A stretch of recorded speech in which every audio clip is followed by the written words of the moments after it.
باب الإنصات للعلماء.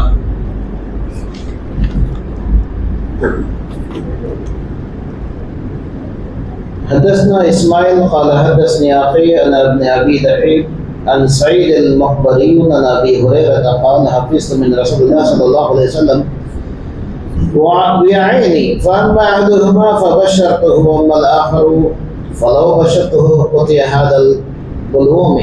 قال أبو عبد الله البلوم مجرد طعام. Allah subhanahu wa ta'ala manadar kasalat lisha speaker juga kami Sahih Bukhari Kitab al-Ilm నుండి ఈ హదీస్ number 120 ఇందులో ఇమాం బుఖారీ రహ్మతుల్లాహి అలైహి వారు ప్రవేశపెట్టిన హదీస్ అబూ హురైరా రజియల్లాహు తఆలా అన్హు అంటున్నారు, నేను ప్రవక్త ముహమ్మద్ సల్లల్లాహు అలైహి వసల్లం వారి దగ్గర ధార్మిక జ్ఞానం రెండు పాత్రల మాదిరిగా తీసుకున్నాను. ధార్మిక జ్ఞానం ఎలా తీసుకున్నారు? రెండు పాత్రల మాదిరిగా. ఒక పాత్ర మాత్రం నేను మొత్తం వ్యాపింపచేశాను. అంటే హదీసుల ద్వారా, ఉల్లేఖనాల ద్వారా. ఎన్ని హదీసులు? సుమారు 5,000 పైగా. అవునా? 5,000 పైగా. 5,000 పైచిలకు హదీసులు ప్రవక్త సల్లల్లాహు అలైహి వసల్లం వారి హజరత్ అబూ హురైరా ఉల్లేఖించారు. అందరికంటే ముందంజలో ఉన్నారు హజరత్ అబూ హురైరా. సహాబాలు గుర్తుపెట్టుకోవాలి. వారి అసలు పేరు అబ్దుల్ రహమాన్ జజాకల్లాహు ఖైరన్. రెండో పాత్ర నేను తెలియపరచలా, దాన్ని అట్టి పెట్టేశాను అంటున్నారు. ఏంటి అర్థం? ధార్మిక జ్ఞానం నేను ప్రవక్త వారి దగ్గర రెండు పాత్రల్లో తీసుకుంటే, ఒక పాత్ర ప్రాచుర్యంలో తీసుకొచ్చా, ఒక పాత్రని అట్టి పెట్టేశాను. ఆ రెండవ పాత్రలో ఏమున్నాయి అనే డౌట్ అనిపించదా లేదు? ఫితనాల గురించి. ఫితనా తెలుగు ఏంటంటే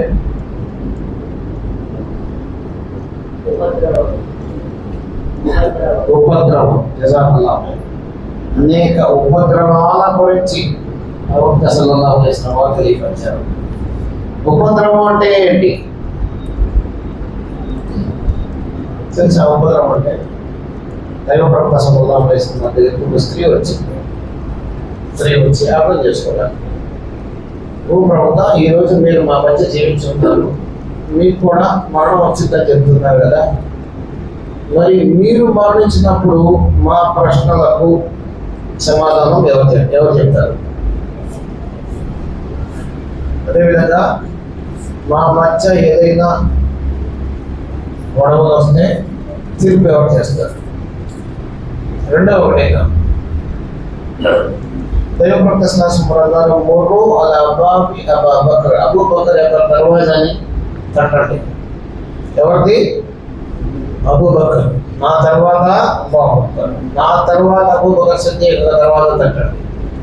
ఆ స్త్రీ అంది, ఇదా మాత అబూ బకర్, అబూ బకర్ కూడా చనిపోతే అప్పుడు నేను ఎక్కడికి వెళ్తాను? మా ప్రస్తుత సమాధానం ఎవరు చెప్తారు? మా మధ్య తీర్పు ఎవరు చేస్తారు? అర్థమవుతుందండి. ప్రవక్త సల్లల్లాహు అలైహి వసల్లం అన్నారు, ముర్రు అలా బాబి ఉమర్. ఎవరిది? ఉమర్ రలియల్లాహు అన్హు యొక్క ద్వారాన్ని తట్టండి. ఆయన మీ మధ్య పరిష్కారం చేస్తారు, మీకు సమాధానం చెప్తారు. స్త్రీ అంది, ఇదా మాత ఉమర్ కూడా చనిపోతే అప్పుడు మేము ఎక్కడికి వెళ్తాం? అంతేగా, సహజంగా వచ్చే ఆలోచనే కదా. అందుకే అరబ్ స్త్రీలు జ్ఞానం ఎక్కువ వాళ్ళకి. మన స్త్రీలు కాదు. మన స్త్రీలు ఆడ ఒకటేనా? కాదు. ఇదన్నమాట ఉమర్ చనిపోతే ముర్రు అలా అబాబి ఉస్మాన్ ఇబ్న్ అఫ్ఫాన్ రజియల్లాహు అన్హు కథలతో జరగలేదు. మళ్ళీ ఆ స్త్రీని ఉస్మాన్ కూడా చనిపోతే దైవ ప్రవక్తకే మరణం ఉన్నప్పుడు సహాబాలు ఎవరు? మీరు చనిపోతారు, మీ తర్వాత అబూబకర్ అన్నారు. ఆయన చనిపోతే ఉమర్ అన్నారు. ఉమర్ తర్వాత ఉస్మాన్ తగ్గుతారండి, ఆయనని పరిష్కారం చేస్తారన్నారు. ఉస్మాన్ కూడా చనిపోతే రాబియా హదీస్ ఉన్నారు కదా అక్కడ, వాళ్ళు అంటున్నారు ప్రవక్త మహమ్మద్ సల్లల్లాహు అలైహి వసల్లం యొక్క ముఖం ఎర్రబారిపోయింది. నువ్వు అడిగే స్త్రీ ఏమడుగుతుంది? ఉస్మాన్ ఇబ్న్ అఫ్ఫాన్ తర్వాత కూడా నువ్వు ఇంకా జీవించి ఉండాలనుకుంటున్నావా?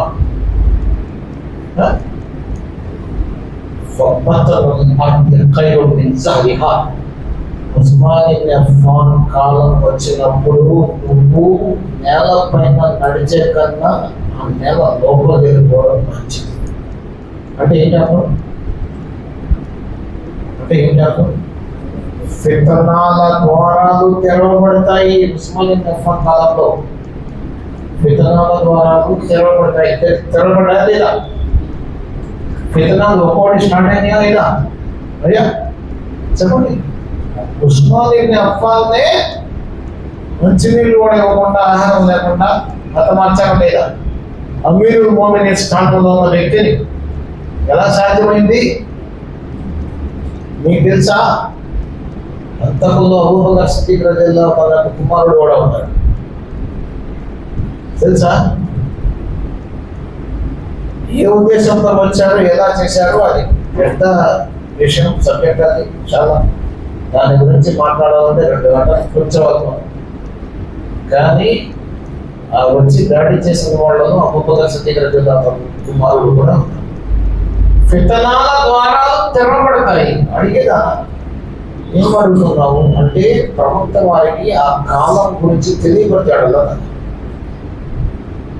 దీన్ని పట్టుకొని మన సోదరులు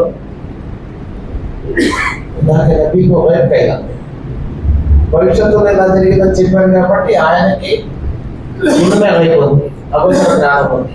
అసలు ఏమైనా అర్థం ఉందండి?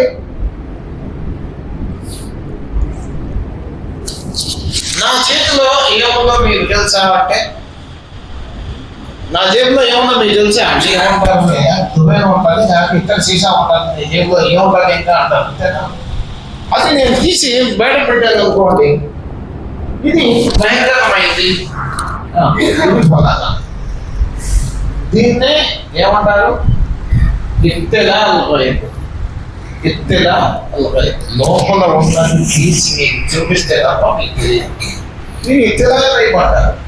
దీన్ని పట్టుకొని అగోచర జ్ఞానం ప్రవక్త వారికి ఉంది, నిరాధారమైన మాటలు మాట్లాడతారు. ప్రవక్త సల్లల్లాహు అలైహి వసల్లం సహాబీ అబూ హురైరా ఏమంటున్నారు? ఫితనాల గురించి అల్లాహ్ సుబ్హానహు వ తఆలా తెలియపరిచారు, ప్రవక్త సల్లల్లాహు తెలియపరిచారు. అవి కనుక నేను చెప్తే నా ప్రాణానికి ప్రమాదం ఉంది అన్నారు. ఎవరు? అబూ హురైరా. అది అలా చెప్పాలి. అబూ హురైరా రలియల్లాహు అన్నారు, వాడి గురించి తెలియపరిచిన నా ప్రాణాలకు మొక్కుతుంది. సరిగ్గా 60 హిజ్రీలో ఆయన ఈ హదీస్ చెప్పారు. అప్పటికే స్టార్ట్ అయిపోయింది ఎవరికి పరిపాలన?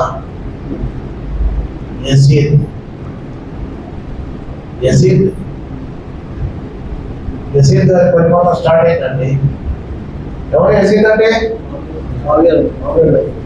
మావియా రలియల్లాహు అన్హు కుమారుడు యజీద్.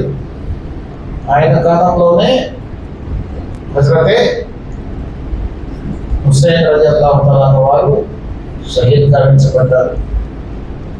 మావియా చేశారా, యజీద్ చేశారా కాదు. ఇక్కడ ప్రవక్త వారు చెప్పారు, ఆ కాలం ఫిత్నాల ద్వారా తెరవబడతాయి అన్నారు. తెరవబడ్డాయి. లేకపోతే మీకు తెలుసా, ఈ రజబ్ మాసం గురించి లైలతుల్ మిరాజ్ రాత్రి ఉందా అండి ఈ నెలలో?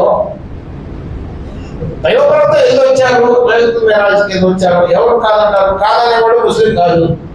ఆ రాత్రి నేను జాగరణ చేస్తా అంటాం, ధర్మమా? ప్రవక్త వారు ఇస్రా మిరాజ్ చేసి వచ్చిన తర్వాత 10 ఏళ్లకు పైగా జీవించున్నారు కదా. ఏనాడైనా నేను ఇదిగో ఈ రోజు నేను అల్లాహ్ నాకు ఆకాశ శర్మను తెప్పించాడు కాబట్టి రాత్రి మనం జాగరణ చేద్దాం అన్నారండి. అన్నారా? లేనిది తీసుకొచ్చి ఫిట్నా కదా ఇది ఫిట్నా కదా? ఇలాంటివి చాలా ఉన్నాయి.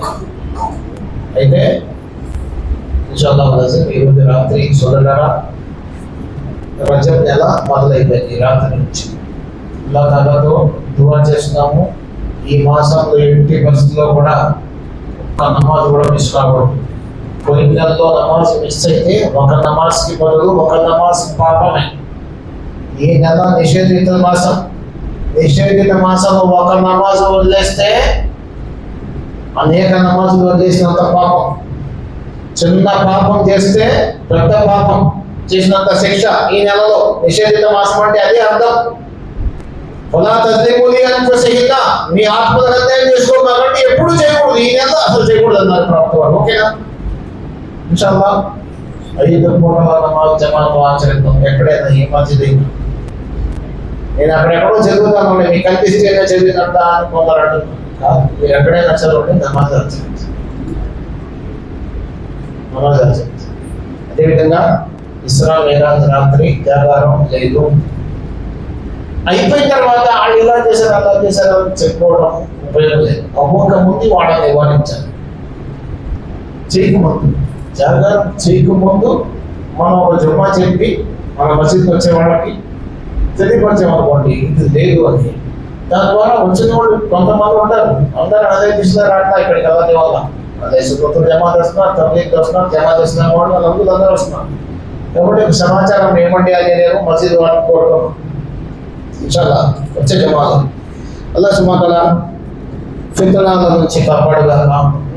హజరత్ అబూ హురైరా రజియల్లాహు తఆలా అన్హు హదీస్ ఇన్షాల్లాహ్ తర్వాత ఇంకా క్లియర్ గా వస్తుంది. అల్లాహ్ సుబ్హానహు వ తఆలా ఉన్నది కూడా గ్రంథాలను చేసి దీనిపైన ఆచరణ చేసి, అదేవిధంగా నిషేధిత మాసం ఈ మాసంలో ఎవరితో కూడా గొడవపడకూడదు, గొడవ చేయకూడదు. ఈ మాసంలో 80% కూడా గొడవపడకూడదు. ఎవరైనా రెచ్చగొట్టినా బాబు నిషేధిత మాసం నేను అల్లాహ్ భయపడుతున్నాను, దయచేసి ఉద్దేశం నా జోలికి నువ్వు రామాను, నీ జోలికి నిషేధిత మాసం. అవిశ్వాసులు సైతం, ముష్రికులు సైతం ఈ నెలను పాటించేవాళ్ళు. ప్రభుత్వం రాకముందే ఎవరు 360 విగ్రహాన్ని ఆరాధించే వాళ్ళు ఈ నెలను గౌరవించేవాడు. మనం గౌరవించొద్దా? అయ్యా మన ధర్మం లేదా? చెప్పండి. పురాణ ప్రకారం మనం నడవాలా వద్దా? ముష్రికులు ఈ నెలని గౌరవించేవాళ్ళు అండి. యుద్ధాలు ఆపేసేవాళ్ళు. రజబ్ నెల స్టార్ట్ అయితే నెల ఒక ఆపేయండి అబ్బాయి, మీకు మనం ఇంకా నెలదాకా ఏం కూడా వద్దామని చెప్పేసి ఎవరి వాడు కానుకుండేవాళ్ళు. మనం సిటీకి మాటకి చిన్న చిన్న విషయాలకి పొరుగు వాటితో గొడవ పడటం, అన్నదాతలకు గొడవ పడటం, భార్యాభర్తలకు గొడవ పడటం నిషేధం. ఈ నెలలో జాగ్రత్తగా ఉండాలి. అల్లాహ్ సుబ్హానహు వ తఆలా ఈ నెల ఎలా ప్రసాదిస్తున్నాడో అలాగే షాబాన్ మాసాన్ని కూడా అల్లాహ్ సుబ్హానహు వ తఆలా ప్రసాదించుగాక. ఆ తర్వాత రంజాన్ ప్రసాదించుగాక. అల్లాహుమ్మా బల్లిగ్నా రమజాన్. ఆమీన్.